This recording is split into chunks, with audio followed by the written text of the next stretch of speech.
Dear students, welcome back.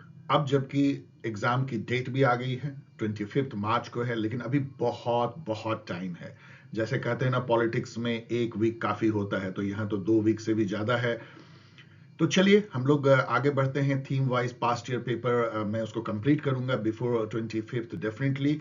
यदि आप इस सीरीज को देख रहे हैं तो आपका बहुत बहुत पुनः स्वागत है, और यदि आप पहली बार इस चैनल पे पहुंचे हैं तो आपको बहुत बधाई, क्योंकि आप पहुंच चुके हैं पॉल साइंस हेल्प चैनल पे, जो एक कम्युनिटी बेस्ड एफर्ट है नॉलेज शेयर करने का, और एग्जामिनेशन पर्पस के लिए, नॉट ऐसे ही, और नो नॉनसेंस वे में, वेल रिसर्च्ड बेसिस पे, जिससे आपको फायदा हो और सभी लोग मिलके नॉलेज शेयर करें और हैप्पीनेस फील करें नॉलेज शेयरिंग में। ये प्रयास है। आज हम क्या कर रहे हैं, theme wise past 3 years paper analyse कर रहे हैं। एक एक थीम को लेते हैं। जैसे आज कंपैरेटिव पॉलिटिक्स CUET PG 2025 के लिए मैंने जो 3 साल का पेपर लिया है, जो एक्चुअल पेपर 2024, 23 और 22 है। चलिए शुरुआत करते हैं। इससे पहले कि क्वेश्चन आंसर का दौर करें शुरू और करें नॉलेज को शेयर एग्जामिनेशन पर्पस के लिए, आपको बताना बहुत जरूरी है कि ब्यूटीफुल वे में अभी रिवीजन क्लासेस चल रहे हैं क्रैश कोर्स के बैनर तले 2025 CUT PG के लिए। और बहुत, जैसा मैंने कहा, काफी टाइम है अभी अभी। यदि आप इस कोर्स को ज्वाइन करते हैं एट नॉमिनल कॉस्ट, तो बहुत ज्यादा आपको फायदा हो सकता है। इवन यदि आपने अच्छी प्रिपरेशन की है तब भी बहुत फायदा होगा, और यदि आपकी प्रिपरेशन थोड़ी हल्की है तो आपको बहुत जरूरी है इसको ज्वाइन करना। इसकी जो ड्यूरेशन है और जो इसमें है स्ट्रक्चर और क्या मिलेगा, ये यहाँ पे दिया गया है। अभी जो है इसमें रिवीजन क्लासेस चल रही, जैसा मैंने कहा, और 3 फुल लेंथ मॉक भी आप लाइव देंगे। इसके पहले आपको सारे मॉक्स जो लिए गए हैं पिछले कई महीनों में, और उसके रिकॉर्डेड मिनी लेक्चर और recorded doubt clearing session, resources, सभी आपको इस ग्रुप में शेयर्ड मिलते हैं। यदि आप रजिस्टर करना चाहते हैं तो अपना मेल और डिटेल करें इस पे polschelp@gmail.com। इस मेल आईडी को अभी तक तो आपने याद भी कर लिया होगा, स्पेलिंग ठीक से देखेंगे। ओके, और यदि आप रिसोर्सेज या बुक सर्च कर रहे हैं CUET PG के लिए, तो इन 3 बुक से कोई भी और पॉपुलर रिसोर्स या इंपॉर्टेंट रिसोर्स नहीं हो सकती है। ये मैं मैटर ऑफ फैक्टली बता रहा हूँ, और आप लोगों ने ही इसको ऐसा बनाया है, बिकॉज इसमें वो सारी चीजें हैं जो CUET PG क्रैक करने के लिए जरूरी हैं। 3 बुक्स हैं। एक तो CUET PG की पास्ट 5 इयर्स पेपर का थ्रेडवेयर एनालिसिस है, जिसमें 6 पेपर हैं, क्योंकि 2023 में 2 फेजेज में हुए थे तो 2 पेपर मिलते हैं, with lots of additional information and exam prep strategy के साथ में। दूसरी जो है वो तो मदर बुक है, CUET PG एग्जाम गाइड, जो इस बार बिल्कुल रिवाइज कर दी गई है फुल्ली, और ऑब्जेक्टिव पॉलिटिकल साइंस, जिसमें कि पॉलिटिकल साइंस के बेस्ट 1500 MCQ। आपको यहाँ बता दें कि ये बुक जितना CUET PG के स्टूडेंट के लिए पॉपुलर है, उससे भी ज्यादा UGC नेट और अदर एग्जाम के भी स्टूडेंट इस बुक को यूज करते हैं, क्योंकि इसमें है वो सारे क्वेश्चन जो किसी भी एग्जाम में आते हैं या आने चाहिए। इसकी जो डायरेक्ट लिंक है, ये सभी अमेजन पे हैं, ई बुक फॉर्म में है। आप उसको डाउनलोड कर सकते हैं बाय पेइंग नॉमिनल फी। और ये जो है इसकी डायरेक्ट लिंक जहां से आप सीधा क्लिक कर सकते हैं, ये वीडियो के डिस्क्रिप्शन में दी जाएगी। ओके, चलिए सबसे पहले देखते हैं CUET PG 2024, जो मार्च 2024 में हुआ था, उसी समय से मार्च में अभी शिफ्ट कर दिया गया है। उसमें जो 5 क्वेश्चन लगभग हैं CP से, चलिए उसको देखते हैं। फर्स्ट क्वेश्चन, बुक मैच करने की है, author and book may not be very difficult, क्योंकि इसमें सभी बहुत फेमस बुक हैं। लाइक सिविक कल्चर यदि आप देखें तो आलमंड एंड वर्बा की पॉलिटिकल कल्चर पे इंपेरिकल बेसिस पे 5 कंट्री में उन्होंने स्टडी किया था, Mexico, Italy, Germany, USA, UK, और उस बेसिस पे उन्होंने 1963 में लिखी थी। ये सब आपको पता होना चाहिए। तो यदि इसको आप मैच करते हैं A का 4, और उसी से ये मैच हो जाता है। उसके बाद तो केवल आप देखिए B का 1 है। सो आलमंड एंड पावल ने कंपैरेटिव पॉलिटिक्स से डेवलपमेंटल अप्रोच, जिसमें कि उन्होंने स्ट्रक्चरल फंक्शनल अप्रोच बेसिकली प्रोपाउंड किया था, तो वो बुक है। एंडर गुंडर फ्रैंक, जिन्होंने कि लैटिन अमेरिका के डेवलपमेंट पे काम किया था, कि कैसे कोर और पेरिफेरी स्ट्रक्चर में अंडर डेवलपमेंट बेसिकली होती है, डेवलपमेंट के नाम पे डेवलपिंग कंट्री में। एंड वॉल्टर रूटनी की जो ये बुक है, how Europe under developed Africa, ये बहुत नोन नहीं है, लेकिन आप आगे के लिए याद कर सकते हैं।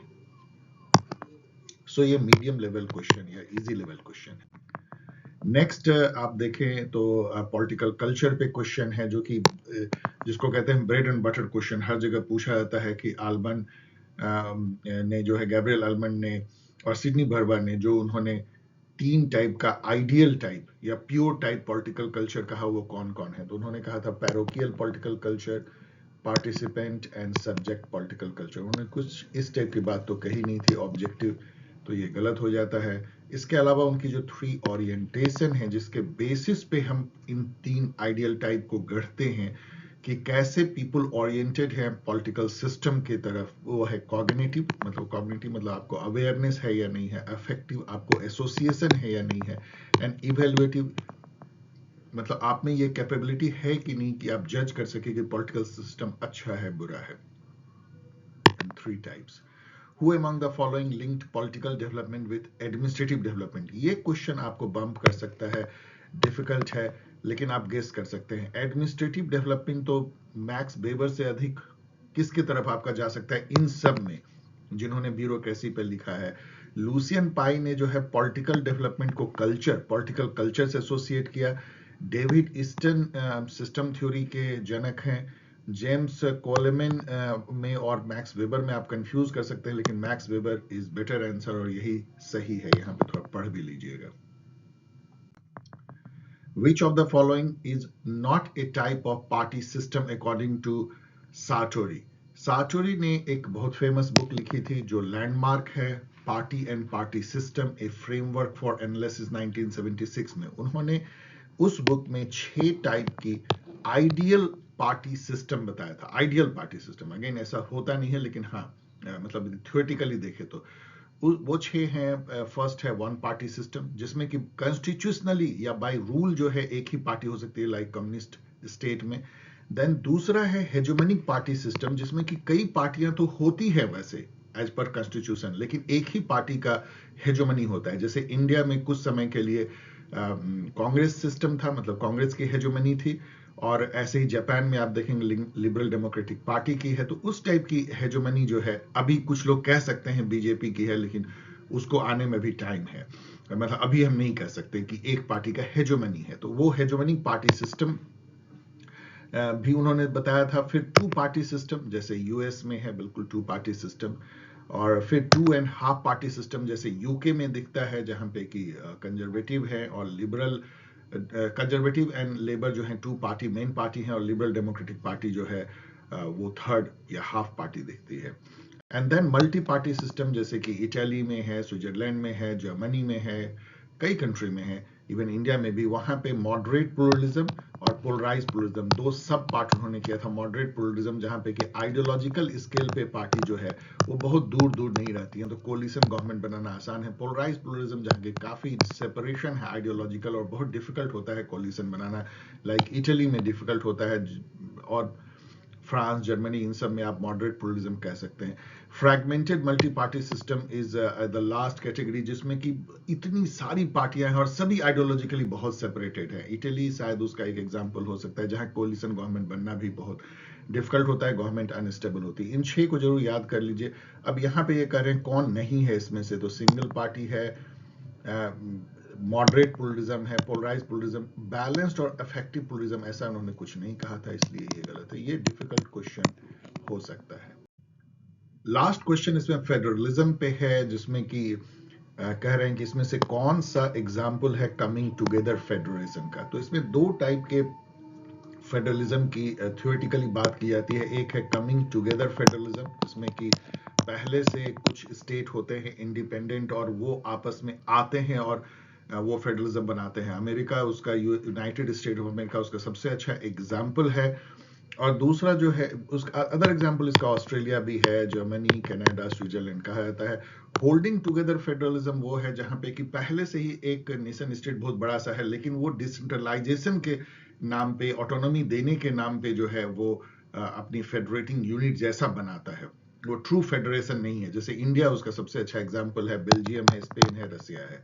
तो ये सब होल्डिंग टुगेदर फेडरलिज्म है, जिसमें कि मतलब federalism in the name of decentralisation या in the name of autonomy to the some provincial unit and like that। इस तरह का जो डिफरेंस है कमिंग टुगेदर और होल्डिंग टुगेदर फेडरेशन का, ये कहा जा सकता है कि अल्फ्रेड स्टीपन ने डेवलप किया अपने आर्टिकल में federalism and democracy beyond the USA model. ये एक जर्नल में छपा था 1999 में। तो इसमें यदि आप देखें यहाँ पे एग्जाम्पल की कौन सा एग्जाम्पल है कमिंग टुगेदर फेडरेशन का, तो इसमें यहाँ पे केवल एक स्विट्जरलैंड आ सकता है, बाकी स्पेन बेल्जियम हम लोगों ने देखा है ये सब जो है होल्डिंग टुगेदर फेडरलिज्म है। तो ऐसे में आप क्या कह सकते हैं इस क्वेश्चन को? ये क्वेश्चन डिफिकल्ट लेवल का क्वेश्चन है। तो आपने देखा डियर स्टूडेंट के 2024 में 2 क्वेश्चन थोड़े डिफिकल्ट हैं, बाकी 3 क्वेश्चन आसान है, लेकिन सभी क्वेश्चन बहुत ही ब्यूटीफुल क्वेश्चन है जो पूछे जाने चाहिए। अब आइए हम लोग सबसे पहले 2023 के पेपर को देखते हैं। इससे पहले कि ये क्वेश्चन को डिस्कस करें, कुछ जनरल ऑब्जर्वेशन जो मैंने महसूस किया है। एक तो इसमें लगभग 6 से 10 क्वेश्चन हैं। लास्ट में आप देखेंगे कि 2021 में केवल 6 क्वेश्चन मुझे दिखे, उसके पहले 8 क्वेश्चन और उसके पहले 10 क्वेश्चन। तो आप मान सकते हैं कि 10 क्वेश्चन तक इसमें हो सकता है। दूसरी ऑब्जर्वेशन ये है कि ये एकदम स्कोर करने लायक है। इसमें क्वेश्चन टफ बहुत कम पूछे गए। इवन पिछले साल का पेपर जो बेहद टफ था और स्कोर काफी कट ऑफ काफी कम गया था जेएनयू के लिए भी, वहां भी इसमें बहुत ज्यादा आर्बिट क्वेश्चन नहीं पूछा गया है। तो ये आपको एक बहुत राहत की एक बात है और आपको बहुत अच्छा लगेगा कि आप इसमें लगभग 80% से लेकर 100% तक स्कोर कर सकते हैं। सो लेट अस सी। फर्स्ट क्वेश्चन आता है 2023 में, एडजर्सन रीजन टाइप ऑफ क्वेश्चन। ये क्वेश्चन थोड़ा टफ है। जियोविनी सार्टोरी, इटली के थे सार्टोरी, has presented A comprehensive analysis of multi party system. तो सार्टोरी ने जो है पार्टी सिस्टम पे एक बुक लिखा था जो बहुत फेमस हुई है, पार्टी एंड पार्टी सिस्टम। 1976 में उन्होंने आइडियोलॉजिकल बेसिस पे पार्टी सिस्टम को एनालाइज किया था कि पार्टी कितनी आइडियोलॉजिक बेसिस पे छिटकी हुई है, कितने सेंटर में है, कितने जो हैं सेंटर से लेफ्ट हैं, राइट हैं, और उस बेसिस पे उन्होंने इस तरीके से कहा था कि क्या वो मतलब मॉडरेटली प्लूरलिस्ट सिस्टम है जहां पे कि आइडियोलॉजिकल डिफरेंस बहुत ज़्यादा नहीं है, या एकदम टोटली फ्रैगमेंटेड या ऑटोमाइज्ड है जहां पे कि सभी पार्टी एक एटॉम के जैसे हैं, कोई आइडियोलॉजी के बेसिस पे कोई एका नहीं है, या सभी जो है सेंटर में आ जाते हैं, काफ़ी आइडियोलॉजिकल डिस्टेंस काफ़ी कम है, या एक्सट्रीम प्लूरलिज्म है, प्लूरिस्ट प्लूरलिज्म जो कह सकते हैं। इस टाइप की बातें उन्होंने पार्टी सिस्टम को आइडियोलॉजी के बेसिस पे कि किस टाइप से रिलेट करते हैं एक पार्टी दूसरे से, एनालाइज करने की कोशिश की थी। तो ये तो ठीक है, उसमें उन्होंने मल्टी पार्टी सिस्टम में इस तरह के आइडियोलॉजिकल डिफरेंसेस को एनालाइज किया था, तो ये ठीक है। रीजन है Sartori, same Sartori classified political parties in 4 types, caucus, branch, cell, militia. यहां आके आप बम्प हो जाएंगे, मतलब आप स्टंप हो जाएंगे, क्योंकि ये डिफिकल्ट है। वैसे ये सार्टोरी ने नहीं, ये जो है डूवर्जर ने किया था। मॉरिस डूवर्जर जो है वो बहुत ही फेमस है अपने बुक पॉलिटिकल पार्टी के लिए, their organisation and activity in modern state 1954। इन दोनों बुक को आप कभी भूल नहीं सकते हैं, 2 बार 4 बार देख लीजिए। तो डूवर्जर ने ये क्लासिफाई किया था कि पॉलिटिकल पार्टी 4 टाइप से ऑर्गेनाइज होती है। कॉकस मतलब छोटा छोटा ग्रुप होता है, मतलब जैसे अमेरिका में तो कॉकस जैसे रहते हैं जो पार्टी के एक तरह से टॉप लीडर क्लीसे जिसको कह सकते हैं, जो 4-5 लोग मिलकर पार्टी चलाते हैं, कॉकस। या पार्टी ब्रांच टाइप की दिख सकती है, जैसे डिफरेंट स्टेट में, डिफरेंट प्रोविंसेस में, डिफरेंट शहर में उसके ब्रांच हो सकते हैं। ब्रांच टाइप की जो है कम्युनिस्ट पार्टी में ज़्यादा ब्रांच दिखता है। सेल में भी ऑपरेट कर सकती है, मतलब सेल मतलब कि पार्टी की जैसे कोई फैक्ट्री में सेल है, कोई वर्किंग यूनिट में है, कहीं पे कोई डॉक्टर्स के बीच में है, प्रोफेशनल्स के बीच में, सेल के रूप में जो है काम करती है, जैसे कि टेररिस्ट सेल काम करते हैं। मैं उसे कंपैरिजन नहीं कर रहा हूँ, जिस तरह से वो ऑपरेट करते हैं। एंड मिलिशिया पार्टी कई बार मिलिशिया की तरह भी काम करती है। आप याद कीजिए जहाँ पे कि हिटलर की जो पार्टी थी वो एक मिलिशिया की तरह एक्ट करती थी। इवन आप देखेंगे पुतिन की जो पार्टी है वो भी एक मिलिशिया के जैसे एक्ट करती है। तो मतलब मिलिटेंट पार्टी जो होती है, जहाँ पे कि जो पार्टी के कार्यकर्ता है वो एक सैनिक की तरह बिहेव करते हैं, इस टाइप की बात डूवर्जर ने की थी। तो ये जो है गलत हो गया और ये सही है। डिफिकल्ट क्वेश्चन, इसको आप डिफिकल्ट रख सकते हैं, लेकिन इसके बाद आपको अच्छे क्वेश्चन ये आप आराम से कर सकते हैं। यहाँ पे एक तरह इलेक्टोरल सिस्टम है और कंट्री है। ये बहुत ही फेमस टाइप ऑफ क्वेश्चन है, ऐसा जरूर पूछा जाता है, इस बार भी पूछा जाने की पूरी चांस है। पार्टी लिस्ट सिस्टम जो है ये प्रोपोर्शनल रिप्रेजेंटेशन का सबसे सिंपल है, जहां पे आपको बैलेट पेपर पे केवल लिखा रहेगा कांग्रेस, बीजेपी, एंड आपको टिक मारनी होती है। ये भी दो टाइप की होती है। एक में जो है पार्टी कैंडिडेट की लिस्ट पहले से लिखी रहती है कि यदि पार्टी को 10 सीट मिला तो उसके 1 to 10 जो कैंडिडेट होंगे ये इस 10 सीट को ऑक्यूपाई करेंगे, तो आपको कोई चॉइस नहीं होता। एक ओपन लिस्ट होती है जहां आप अपने कैंडिडेट का चॉइस दे सकते हैं। पार्टी लिस्ट सिस्टम जो है इन सब में यदि आप देखिएगा तो ये आपको साउथ अफ्रीका में पार्टी लिस्ट सिस्टम है। ये आपको पता नहीं होगा, लेकिन जो पता होना चाहिए वो ये जो बहुत फेमस है कि मिक्स मेंबर प्रोपोर्शनल, जहां पे कि दो टाइप की होती है। एक तो एफपीटीपी जैसे इंडिया में होती है, उससे आधे सीट लगभग चुने जाते हैं, और एक पार्टी लिस्ट से, ये जर्मनी में मिक्स होती है।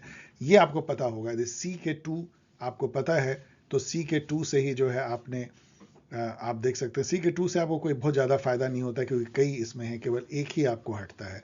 सिंगल मेंबर प्लूरलिटी जिसको एफपीटीपी सिस्टम कहते हैं, एक मेंबर एक कंस्टिट्यूशन से चुना जाता है और सिंपल प्लूरल वोटिंग होती है, जिसको सबसे अधिक मिला वो जीत जाता है। वो इंडिया की तरह कनाडा में होता है, यूके में होता है, यूएसए में होता है, तो यहाँ कनाडा है। तो ए का 4 सी का 2, तो ए का 4 और सी के 2 से जो है आपका ये यहाँ क्रैक हो जाता है। तो इसलिए एक बहुत कोई मुश्किल नहीं है। और सिंगल ट्रांसफरेबल वोट आयरलैंड बहुत ही फेमस है। आयरलैंड में सिंगल ट्रांसफरेबल वोट, ये लगभग स्टूडेंट सभी याद रखते हैं इसको। तो ये क्वेश्चन मेरे हिसाब से मॉडरेट है, आसानी से कर सकते हैं। Which of the following statement are true about the different approaches to study comparative politics? ये बहुत ही अच्छा क्वेश्चन है क्योंकि आपको काफी नॉलेज देता है। लेकिन यहाँ पे आप जरा देखिए, ये क्या कहता है कि 3 ऑप्शन जो है सही है, 2 गलत है। इसका मतलब 2 आपको गलत इसमें खोजने। अच्छा ये है कि आप 2 गलत खोजिए। मैं पूरा पढ़ नहीं रहा हूं, लेकिन यदि आप सी पे आए, the behavioural approach focuses on the study of constitution, institution and organizational chart. No. आपको पता है behavioural approaches focus on data and observation to understand the human behaviour. उसके थ्रू जो है पॉलिटिकल फिनोमेना का समझने का एक प्रयास है। Positivist approach, empirical approach. तो सी जो है ये गलत हो जाती है। यदि सी गलत हुई तो देखिए यहां खत्म हो गई, यहां खत्म हो गई, तो आप 2 ही आपको बच जाता है, ए और 4। इन दोनों में यदि आप देखेंगे तो बी और डी कॉमन है, इसमें भी बी डी है और इसमें भी बी डी है। तो केवल ए और ई में आपको चुनना है कौन सा सही है। अब हम चलिए पहले ई को पढ़ते हैं। The rational choice approach explain political actions through statistical generalization rather than interest of the actor। उल्टी बात है। यहां रैशनल चॉइस अप्रोच में एक सेल्फ इंटरेस्टेड एक्टर कैसे डिसीजन लेता है उसी पर सारी एनालिसिस होती है, नॉट कि रादर देन। तो इंटरेस्ट को हम दरकिनार नहीं करते, इसलिए ई गलत हो गया। यदि ई गलत हो गया इसका मतलब क्या होगा, केवल ए वाली सही होगा। आपको पढ़ने की भी जरूरत नहीं है, ए बी डी। वैसे ए को मैं पढ़ देता हूं। Institutional analysis examine the functioning of and relationship between institutions in A given moment in general. तो इस तरह से एलिमिनेशन टेक्निक से आप इसको एलिमिनेट कर सकते हैं। ये मॉडरेट लेवल का क्वेश्चन बन जाता है केवल एलिमिनेशन टेक्निक काम करने के चलते। अब आइए 46 देखिए। स्टेटमेंट 1 है Robert Michael. Robert Michael Italian थे, वैसे तो वो जर्मनी में मतलब उनकी कार्य क्षेत्र कर्म भूमि रही है। तो Robert Michael use the concept of iron law of oligarchy to describe the organisation of political parties based on domination of a ruling elite. Oligarchy क्या होता है, जब कुछ वेल कनेक्टेड वेल्दी लोग, पावरफुल लोग मिल करके शासन करते हैं तो इसको ओलिगार्ची कहते हैं। अच्छा नहीं माना जाता है, कोई बोलेगा अच्छा नहीं है। तो रॉबर्ट माइकल ने स्टडी किया वहां पे जर्मन सोशल डेमोक्रेटिक पार्टी को, और उनके वर्किंग को देख के उन्होंने ये रिसर्च किया कि कोई भी ऑर्गेनाइजेशन जो लार्ज होती है, इवन कितना भी डेमोक्रेटिक हो, अल्टीमेटली वो ओलिगार्ची हो जाती है। मतलब उसको कुछ ही लोग जो है, मुट्ठी भर लोग चलाते हैं। और इंडिया में भी आप देखेंगे तो यही हर पॉलिटिकल पार्टी में दिखेगा कि कुछ ही लोग उसको जो है एक्चुअल चलाते हैं, बाकी तो ऐसे मास जैसे कार्यकर्ता होते हैं। तो रॉबर्ट माइकल ने इसको आयरन लॉ ऑफ ओलिगार्ची का। आयरन लॉ मतलब क्या है कि आप ओलिगार्ची से बच नहीं सकते हैं। आयरन लॉ का मतलब आपको वो जकड़ ही लेगा। रॉबर्ट माइकल ने ये जो है अपनी book political parties a sociological study of the oligarchical tendencies of modern democracy 1911 में उन्होंने ये बुक लिखी थी रॉबर्ट माइकल ने। ये बहुत फेमस बुक है और इनकी ये बहुत फेमस थीसिस है आयरन लॉ ऑफ ओलिगार्ची। ये सभी स्टूडेंट लगभग जानते हैं जो CUET PG देते हैं, इसलिए ये स्टेटमेंट ट्रू है। स्टेटमेंट 2 है मॉरिस डुवर्जर। सेम मॉरिस डुवर्जर जो अभी आपने देखा, जिसने सेल, ब्रांच और मिलिशिया कॉकस पार्टी को बताया। तो मॉरिस डुवर्जर लॉ स्टेट, और मॉरिस डुवर्जर लॉ भी उतना ही फेमस है। ये क्या कहती है कि एफपीटीपी यदि इलेक्टोरल मेथड होगा तो लॉन्ग रन में केवल 2 पार्टी सिस्टम ही उभर के आएगा, मतलब तीसरी पार्टी गायब हो जाएगी। तो simple majority single ballot system, इसको एफपीटीपी आप कह लीजिए, simple majority single ballot system favours the 2 party system. तो ये बहुत ही फेमस लॉ है, ये भी ट्रू है। तो ये दोनों बहुत फेमस है। Which among the following is not a form of authoritarian rule? आपको डिफरेंट फॉर्म ऑफ गवर्नमेंट पढ़नी है, उसमें ऑथोरिटेरियन, टोटलिटेरियन, डेमोक्रेटिक, डेमोक्रेटिक का भी different, parliamentary, presidential, semi presidential, ये आपको पढ़ना है।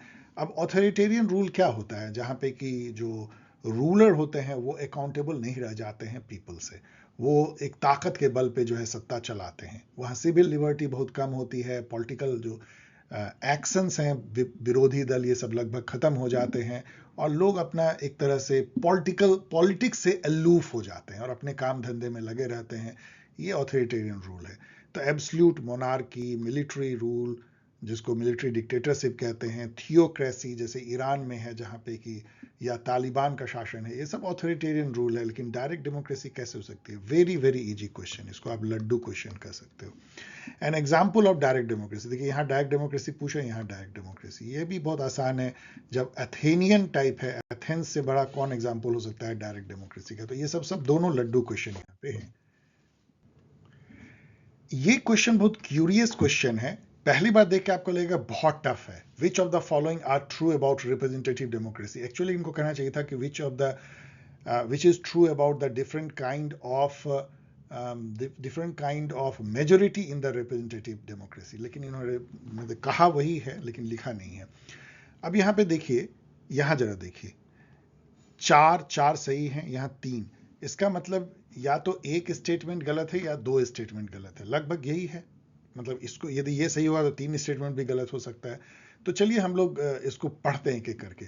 Simple majority means more than half of those voting. ये बहुत आसान है, यही तो है ना, जो लोग वोट कर रहे हैं उसका यदि 50% आपको मिल गया तो सिंपल मेजोरिटी है, मोर देन हाफ ऑफ द।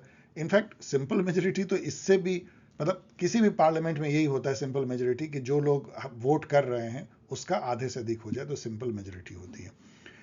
यहाँ पे यहाँ आ जाइए सी पे, एब्सोल्यूट मेजोरिटी। एब्सोल्यूट मेजोरिटी क्या होती है कि मान लीजिए कि हाउस में 100 लोग हैं और एक समय में केवल 50 लोग प्रेजेंट हैं, तो सिंपल मेजोरिटी होगी कि यदि आपको 25 + 1 मिल गया 26 वोट, तो सिंपल मेजोरिटी से मेजोरिटी आ गई। लेकिन एब्सोल्यूट मेजोरिटी बोलेगा कि भाई 50 लोग हों चाहे कोई, हमें मतलब नहीं है, जितने लोग एलिजिबल हैं वोट के लिए 100 लोग होने चाहिए, तो हमें 51 वोट चाहिए, तब जाके एब्सोल्यूट मेजोरिटी होगी। यदि 50 लोग मौजूद हैं तो कभी होगी ही नहीं। यदि मान लीजिए कि 51 लोग केवल मौजूद हैं 100 में से हाउस में, तो 51 के 51 100% को वोट करना पड़ेगा, तब एब्सोल्यूट मेजोरिटी होगी। तो ये भी सही है, absolute majority means more than half of those entitled to vote. जैसे यदि आप देखें इंडिया में जो स्पेशल मेजोरिटी होती है वो 2 कंडीशन को पूरा करती है। एक तो एब्सोल्यूट मेजोरिटी होनी चाहिए, मतलब कि more than half of those entitled to vote, और जो प्रेजेंट एंड वोटिंग है उसका 2/3 से अधिक होना चाहिए। इन दोनों कंडीशन को यदि मीट करता है तो उसको हम स्पेशल मेजोरिटी कहते हैं, जो जजेस के इम्पीचमेंट एंड अमेंडमेंट इन सब में यूज होता है। देन ब्लॉकिंग माइनॉरिटी वोट जो है वो अपने आप में, अच्छा आप यहाँ पे एक चीज देखिए, ए और सी यदि सही है मान लीजिए, तो ये ऑप्शन खत्म हो गया, ए और सी, इसका मतलब यही 3 बचा। ठीक है, चलिए ये खत्म हो गया, इसका मतलब कि 2 से अधिक रॉन्ग नहीं हो सकता। अब देखिए, blocking minority reflect a situation where a minority is able to prevent a proposal from passing. ये तो वही डेफिनेशन ही है, इसी को तो वीटो हो गया माइनॉरिटी को, तो ब्लॉकिंग माइनॉरिटी वोटिंग सिस्टम हो गई। तो बी भी सही है। बी सही होने का क्या मतलब है कि इसमें तीनों में तो बी है, कुछ नहीं हुआ। चलिए अब यहां देखिए, qualified majority demonstrate more than a simple majority which is typically 2/3 majority. Always जब क्वालिफाइड लग जाता है ना, तो वो मेजोरिटी से ज्यादा, क्वालिफाइड मेजोरिटी मतलब मोर देन मेजोरिटी, तो ये भी सही है कि more then simple majority typically 2/3 majority, तो डी भी सही है। तो डी इसमें नहीं है, इसमें नहीं है, तो एक ही बच जाता है ए बी सी डी। इसका मतलब है कि ई जरूर गलत होगा, और ये गलत है। Concurrent majority indicate the largest number of votes but not necessary majority, जबकि कंकरेंट मेजोरिटी का मतलब ये होता है एक तरह का कंसेंसस मेजोरिटी, जहां पे कि कंसेंसस अराइव करने की कोशिश की जाती है हर फैक्शन या हर इंटरेस्ट ग्रुप में। गोल ये होता है कि डिसीजन जो है केवल न्यूमेरिकल मेजोरिटी पर ना लिया जाए, बल्कि ब्रॉड बेस्ड जो है एग्रीमेंट हो सभी फैक्शंस में और एक कंसेंसुअल डिसीजन हो। तो इसलिए ये गलत है। ऑफ कोर्स ये डिफिकल्ट है, लेकिन बहुत आपको इंफॉर्मेशन देता है, और आप बहुत करीने से यदि आप नर्व को कूल रखें तो इसको बिना ज़्यादा जाने हुए भी आप इसको सॉल्व कर सकते हैं, क्रैक कर सकते हैं, क्योंकि ई जो है केवल आपको कंकरेंट मेजोरिटी के बारे में जानना है, बाकी सब यहाँ पे सेल्फ डिफाइनिंग है। Who propounded the doctrine of iron law of oligarchy. अब ये देखिए ये सेटिंग कैसे होती है। अभी आपने देखा एक क्वेश्चन में रॉबर्ट माइकल ने आयरन लॉ ऑफ ओलिगार्ची दिया, और यहाँ पूछ रहे हैं किसने दिया। ऐसा क्यों होता है? क्योंकि एनटीए करती क्या है, बहुत सारे सेटर से लगता है क्वेश्चन मंगवाती है, और जो मॉडरेटर होते हैं वो अपना काम मेहनत से नहीं करते। उनको ये पता नहीं होता कि ऑलरेडी एक क्वेश्चन ऐसा पूछा गया है किसी दूसरे सेटर के द्वारा, तो वो इस तरह के बेवकूफियां कर डालते हैं, आप कह सकते हैं। तो आपको तो यहीं पे इसी पेपर में इसका आंसर दिया गया कि रॉबर्ट माइकल। यहाँ पे मैकफर्सन देखते हैं जिन्होंने पॉजेसिव इंडिविजुअलिज्म का कॉन्सेप्ट दिया था, जो मतलब हॉब्स लॉक का जो लिबरलिज्म है वो पॉजेसिव स्वार्थी इंडिविजुअलिज्म को दर्शाता है। विल्फ्रेड पैरेटो दिखते हैं जो कि काफ़ी सारे थ्योरी, इकोनॉमिक्स में भी उनके पैरेटो ऑप्टिमलिटी थ्योरम है, और वो इलीट थ्योरी भी देते हैं, circulation of elite and all. और यहाँ पे सुम्पीटर दिखते हैं जिन्होंने कि डेमोक्रेसी को डिफाइन किया था एक इलिटिस्ट वे में, कि डेमोक्रेसी ऐसा कुछ नहीं है कि जनता का शासन है and blah blah, nothing, it's just a political method जहाँ पीरियोडिक इलेक्शन से हम जो है इलीट रूलर को चुनते हैं, हम एक इलीट ग्रुप को दूसरे इलीट ग्रुप के रूप में चुनते हैं। मासेस तो ऑलवेज जो है मूक दर्शक ही होती है। Schumpeter Joseph. Given below two statements. Statement one है popular democracy is a form of indirect democracy. ये क्वेश्चन जो है आपको थोड़ा बम्प कर सकता है, क्योंकि पॉपुलर डेमोक्रेसी रिप्रेजेंटेटिव डेमोक्रेसी भी होती है, लेकिन जनरली पॉपुलर डेमोक्रेसी को डायरेक्ट डेमोक्रेसी से लिंक किया जाता है, इसलिए ये फॉल्स हो गया, इनडायरेक्ट डेमोक्रेसी नहीं है। और इट प्री सपोजेस फैक्शनल और सेक्शनल डिवीजन, ये तो क्रूड स्टेटमेंट है। Why popular democracy should presuppose, पहले से ही क्यों बायस्ड हो जाए कि समाज जो है वो फैक्शन में बटा हुआ है या सेक्शन में बटा हुआ है, इसलिए ये जो है ये भी फॉल्स है। So popular democracy is a form of direct democracy and it presupposes factional और sectional division, false, both false. अब आइए CUET PG 2022 देखते हैं। आपने देखा होगा कि 23 में कुछ क्वेश्चन इधर उधर जरूर थोड़े आपको डिफिकल्ट दिखते हैं, लेकिन फिर भी आप ध्यान से देखें तो उसमें 70 से 80% आप हिट कर सकते हैं। 2022 में पेपर और हल्का होता जाता है। Who describe democracy as the tyranny of the majority, ये सब लेवल 1 क्वेश्चन है, जो हु है मतलब सिंपल कि ये किसने कहा, ये किसने लिखा, ये कॉन्सेप्ट किसने दिया।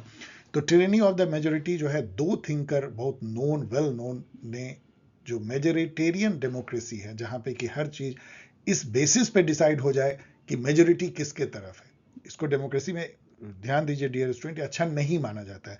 क्योंकि डेमोक्रेसी का मतलब ये होता है जहां माइनॉरिटी की सुनी जाए। डेमोक्रेसी का मतलब ये नहीं होता है कि 5 व्यक्ति यदि मान लीजिए कि एक चीज करना चाहे और चार ना करना चाहे, तो 5 का प्रिवेल अपॉन हो जाएगा, चाहे 4 का कितना भी मोरल जो है राइट हो, उनको कितनी भी परेशानी हो। तो ये इस चीज को समझने की जरूरत है। तो democracy is tyranny of the majority, मतलब तब तो टिरेनिकल हो जाएगा ना, क्योंकि माइनॉरिटी कहाँ जाएंगे। माइनॉरिटी का मतलब यहाँ पे कोई आप हिंदू, मुसलमान, सिख, ईसाई से मत लीजिएगा। माइनॉरिटी मतलब वो है जो कि मेजोरिटी व्यू से डिफर करते हैं, चाहे किसी भी बेसिस पे। तो जॉन स्टुअर्ट मिल ने जो है मेजोरिटेरियन डेमोक्रेसी को एक तरह से डेराइड किया था कि वो टिरेनी ऑफ मेजोरिटी है, और सेम जो है LXD टॉकवेल ने भी किया था। LXD टॉकवेल लिखते हैं बुक डेमोक्रेसी इन अमेरिका, जो कि एक ग्रेट बुक मानी जाती है, 1835 मेमोरी से मैं बोल रहा हूँ, तो इसलिए इसका आंसर है टॉकवेल। डेविड हेल जो है कॉस्मोपॉलिटन डेमोक्रेसी के लिए जाने जाते हैं। हैबरमैस जो है क्रिटिकल थिंकर हैं, बहुत ही फेमस। एंड कैरोल पैटमैन एक फेमिनिस्ट थिंकर हैं, जो कि जो लिबरल डेमोक्रेसी को क्रिटिसाइज करती हैं, जो लिबरल सोशल कॉन्ट्रैक्ट है उसको भी जो है वो क्रिटिसाइज करती हैं, पार्टिसिपेटिव डेमोक्रेसी की पक्षधर। Who among the following defined citizenship as full and equal membership in political community? ये डेफिनेशन इतना फेमस है TH मार्शल का कि आप इसको भूल नहीं सकते हैं, कि एक सिटीजनशिप जो है एक तरह का स्टेटस है, आपको फुल एंड इक्वल मेंबरशिप एक पॉलिटिकल कम्युनिटी का देता है। आपको जो भी वहां पे मिलना होगा, जैसे यदि आप इंडिया के सिटीजन, इसका मतलब इंडियन जो नेशन है उसके आप पॉलिटिकल कम्युनिटी के इक्वल मेंबर है, आपको ये स्टेटस दिया जाता है। मतलब आपको वो सारा कुछ बेनिफिट मिलेगा जो किसी को भी मिलेगा, आपके साथ कोई भेदभाव नहीं किया सकता as per the constitution. Which of the following statements are true about game theory. तो गेम थ्योरी जो है वो बहुत ही अब फेमस हो गया है। इसको ऑटो वॉन न्यूमन जो हैं उन्होंने प्रतिपादित किया था या प्रोपाउंड किया था, ये फादर ऑफ गेम थ्योरी आप कह सकते हैं, इनका नाम भी याद कर लीजिए। गेम थ्योरी बेसिकली ये कहता है कि आपका जो डिसीजन, मतलब एक कलेक्टिव डिसीजन मैट्रिक्स में आप फंस जाते हैं। मतलब आप इंडिपेंडेंट डिसीजन नहीं ले सकते। आपका डिसीजन इस बात पे निर्भर करने लगता है कि आपके साथ जो गेम में इन्वॉल्व हैं वो क्या डिसीजन ले सकते हैं और आप क्या सोचते हैं कि क्या डिसीजन लेंगे। इस बेसिस पे आप डिसीजन लेने लगते हैं। फॉर एग्जाम्पल, जो बहुत फेमस जो गेम थ्योरी का एक स्टैग हंट, मतलब एक हिरन को शिकार का रूसो जो है देते हैं कि दो शिकारी हैं, अलग अलग वो नहीं मार सकते हिरन को क्योंकि हिरन बहुत तेज दौड़ता है, अलग अलग वो खरगोश जरूर मार सकते हैं को धीरे धीरे भागता है। तो वो दोनों मिल करके यदि कोऑपरेट करें तो एक जो है हिरन को बहुत तेजी से दौड़ाएगा एक पर्टिकुलर रास्ते में, और दूसरा उस रास्ते में कहीं छिप के जो है घात ला के रहेगा और वो मार देगा। लेकिन ये तभी संभव है जब दोनों एक दूसरे पर ट्रस्ट करें। यदि ट्रस्ट नहीं करेंगे तो पहला सोचेगा मैं उसको भगा रहा हूं, पता नहीं वो उसको मार करके लेके भाग जाए, तो दूसरा सोचेगा मैं यहाँ घात लगा के बैठा रहूं, कहीं वही वो मार करके लेके चला गया, कभी हिरन आया ही नहीं। और ऐसे में दोनों एक दूसरे पे यदि ट्रस्ट नहीं करते हैं और ये सोचते हैं कि वो दगा देगा, तो वो क्या करेंगे, कोऑपरेट नहीं करेंगे और वो खरगोश मार के लौट जाएंगे। मतलब कि जहां पे कि वो आधा आधा हिरन को का मीट उनको मिल सकता था, वहां एक सिंपल खरगोश की मीट को मिलता है। This is one example of कि कैसे गेम थ्योरी में जो प्लेयर होते हैं वो बंध जाते हैं दूसरे के सोच और एक दूसरे के ऊपर जो ट्रस्ट नहीं या होने की जो भावना होती है उससे कैसे जो है सब ऑप्टिमम आउटकम हो जाती है। अब यहाँ पे पढ़िए गेम थ्योरी के बारे में जो लिखी गई है। Game theory attempts Games theory attempt to understand collective human activity as an outcome of interactive decision। ये बिल्कुल डिफाइन किया जा रहा है तो बिल्कुल सही है। अब यहाँ पे देखिए कि 5 में से 4 जरूर सही है, इसका मतलब है एक ही गलत है, आपको गलत ढूंढना है। It assume decision maker are involve in a choice that are interdependent. बिल्कुल इंटरडिपेंडेंट है एक दूसरे का, क्योंकि वो सामने वाला क्या डिसीजन लेगा इस पे आपका चॉइस डिपेंड करता है। In a game theory the best depend upon what others do. आपने देखा कि बेस्ट जो है शिकारी जो स्टैक कर रहे हैं वो इस पे डिपेंड करता है कि दूसरा क्या सोच रहा है या क्या डिसीजन लेगा। Game theory can be applied to decisions about war and peace, use of nuclear weapon and international diplomacy. आप कॉमन सेंस से समझ सकते हैं। यस, यदि आपने इतना पढ़ लिया तो आपको लगेगा कि ई जरूर गलत होगा, और ई गलत है। The conditions of game theory are always approximated in real life. मतलब कि हम जीवन जो जीते हैं उसमें हर जगह गेम थ्योरी दिखता है। अब ये बहुत वेग स्टेटमेंट आपको लगेगा, यस कई बार तो ऐसा दिखता है, हर जगह इस तरह का दिखता है कि सामने वाला क्या करेगा हम ऐसा बन जाते हैं। लेकिन जिस भी ऑथर ने यहाँ लिखा है किसी बुक से लिया गया, उनका कहना है कि ऐसा नहीं है। रियल लाइफ में हर जगह गेम थ्योरी ऐसे नहीं अप्रोक्सीमेट होती है। तो ठीक है, आप वैसे भी यदि ABCD सही है तो ई थोड़ा डाउटफुल हो जाता है, तो ई को काट देंगे तो तीनों गलत हो गए तो केवल एक ही सही बचेगी। इसको भी पढ़ लीजिएगा।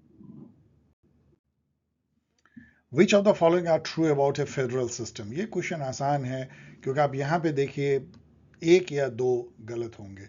अब एक को मान लीजिए हम पढ़ते हैं, federal system is based on a constitutional division of power. यही तो होता है, division of power between A federating unit जिसको अपने स्टेट कहते हैं और एक फेडरल यूनिट जिसको हम यूनियन कहते हैं या central. In a federal system the power remains centralise. अब ये आपको एक क्रूड स्टेटमेंट मिल गया, पावर रिमेन्स सेंट्रलाइज। अब यहाँ खुद है डिवीजन ऑफ पावर, यही तो है, नहीं रहता, डिसेंट्रलाइज होता है। स्टेट गवर्नमेंट या जो डिफरेंट लेयर्स ऑफ गवर्नमेंट में डिसेंट्रलाइज बटता है, डिवीजन होता है।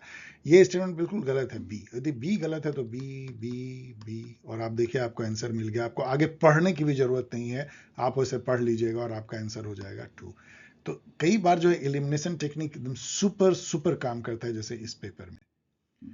Who coined the phrase catch all party. ये भी अभी इतना घिसा पिटा क्वेश्चन हो गया। Catch all party auto hammer ने कॉइन किया था। इसका मतलब ये होता है कि ऐसी पार्टी जो हर सेगमेंट के पॉपुलेशन को के वोट के लिए जो है अपने को ओपन रखती है, अपनी आइडियोलॉजी को बहुत डाइल्यूट कर देती है। लेफ्ट भी है, राइट भी है, सेंटर भी है, मतलब हर तरह का। वर्कर को भी अपने फोल्ड में लाने की कोशिश करी, किसानों को भी, जो कैपिटलिस्ट जो जो जो कॉरपोरेट ग्रुप है उनके लिए भी कुछ कर रही है, सैलरी क्लास के लिए भी कर रही है, वुमेन के लिए भी कर रही है, स्टूडेंट के लिए भी कर रही है। अब आप देखेंगे तो आपको लगेगा हर पार्टी तो आजकल बड़ी पार्टी यही करती है। जितनी भी लार्ज पार्टी है they become almost like catch all party, Otto Kirchheimer. यहाँ पे देखिए विच ऑफ द फॉलोइंग, यहाँ पे सार्टोरी दिख रहे हैं, डूबर्जर दिख रहे हैं, रॉबर्ट डहल के बारे में अभी तक मैंने कुछ नहीं कहा। रॉबर्ट डहल लिखते हैं पॉलीआर्ची, ये प्लूरलिस्ट थिंकर है। प्लूरलिज्म मतलब ये होता है कि जहाँ ये मानी जाती है कि एक स्टेट में पावर जो है वो डिफरेंट ग्रुप्स या कम्युनिटी में डिवाइडेड होती है, और कभी कोई ग्रुप जीतता है कभी कोई, मतलब कि पावर ऐसा नहीं है कि कंसंट्रेटेड कुछ लोगों में ओलिगार्ची जैसी हो जाती है। तो एक तरह से जो प्लूरलिज्म है वो इलिटिसिज्म को एक तरह से काटता है। Which of the following are modern approaches to comparative politics, तो कंपेरेटिव पॉलिटिक्स को दो बार पार्ट में बांट सकते हैं ऑन द बेसिस कि उनका झुकाव कैसा, ये नहीं कि पहले कौन बाद में कौन।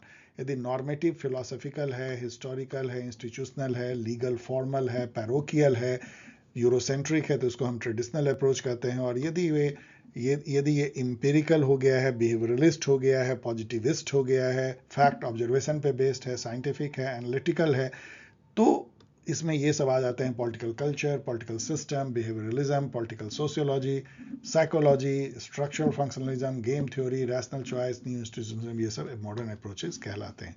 सो which of the following are modern approaches, behavioural, structural function system, सभी जो है all of the above. Who among the following is not a classical elitist thinker? अभी मैंने आपको बताया जोसेफ शुम्पीटर के बारे में, जिन्होंने कि डेमोक्रेसी को डिस्क्राइब किया merely a political method to choose rulers through periodic election.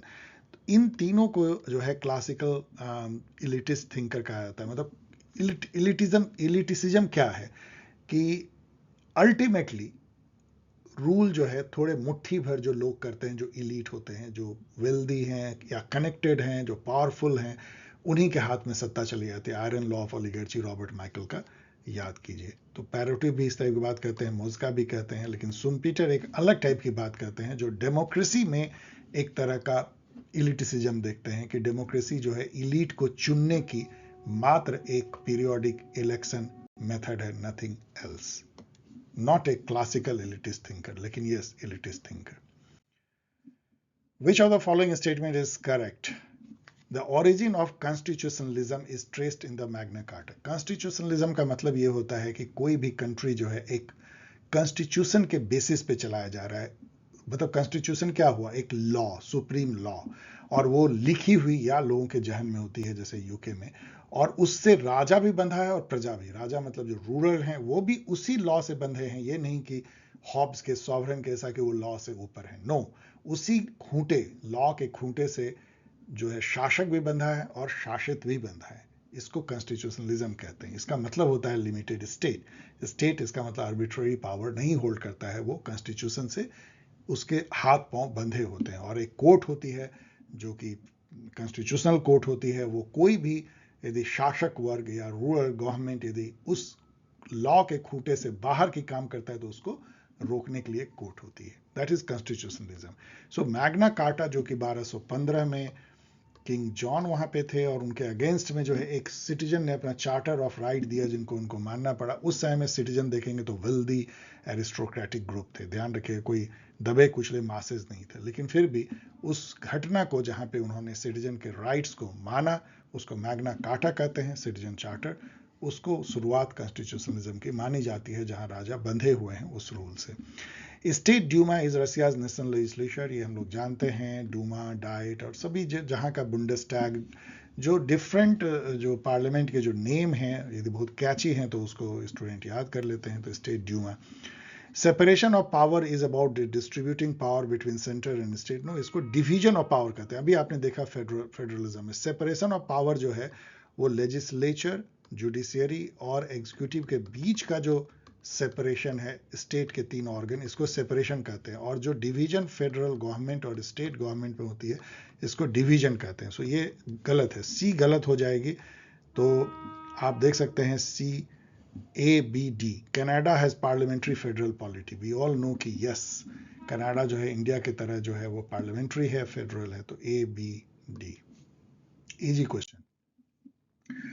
ये जो क्वेश्चन कि पॉलिटिकल पार्टी के क्या फंक्शन है, ये तो इतना पॉपुलर क्वेश्चन है कि आपको बहुत एग्जाम में दिखेगा। पॉलिटिकल पार्टी इंटरेस्ट आर्टिकुलेट करती है, एग्रीगेट करती है, पॉलिसी बनाती है, सरकार चलाती है, मतलब वो इलेक्शन लड़ती है, मीडिएट करती है गवर्नमेंट और सोसाइटी के बीच में, लाइक दैट सब कुछ कर सकती है ये सब।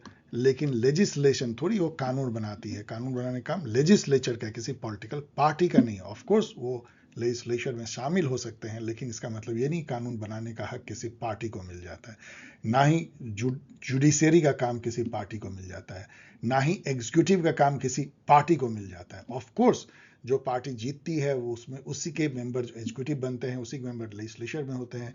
लेकिन लेजिस्लेशन कानून बनाना फिर भी पॉलिटिकल पार्टी का काम नहीं है। इसलिए ई को आप हटा दीजिए तो ई तो एक ही बच जाता है। मीडियम लेवल का क्योंकि आप थोड़े कंफ्यूज कर सकते हैं, लेकिन ये चारों तो इसके काम हैं ही। Okay dear student, thanks for watching. और यदि आप फिर से मैं आपको आह्वान कर रहा हूँ, बता रहा हूँ, यदि आप CUET PG के क्रैश कोर्स को ज्वाइन करना चाहते हैं जिसमें आपको पूरे मॉक थीम वाइज मिल जाते हैं with recorded mini lecture session, और मिलते हैं 3 full length CUET PG mock live plus many more जो मैंने एक्सप्लेन किया है, तो आप रजिस्टर कर सकते हैं mail, name, Telegram ID, mobile number @paulsciencehelp@gmail.com। इस तरीके से आप मुझसे जुड़ सकते हैं। अब तक तो आपने इस सबको नोट कर लिया होगा, आप लिखते भी रहते हैं। मिलेंगे फिर एक और थीम को लेके CUET PG, और इसको करेंगे इस सीरीज को कंप्लीट बिफोर द एग्जाम। तब तक के लिए टेक केयर, एंजॉय, बाय।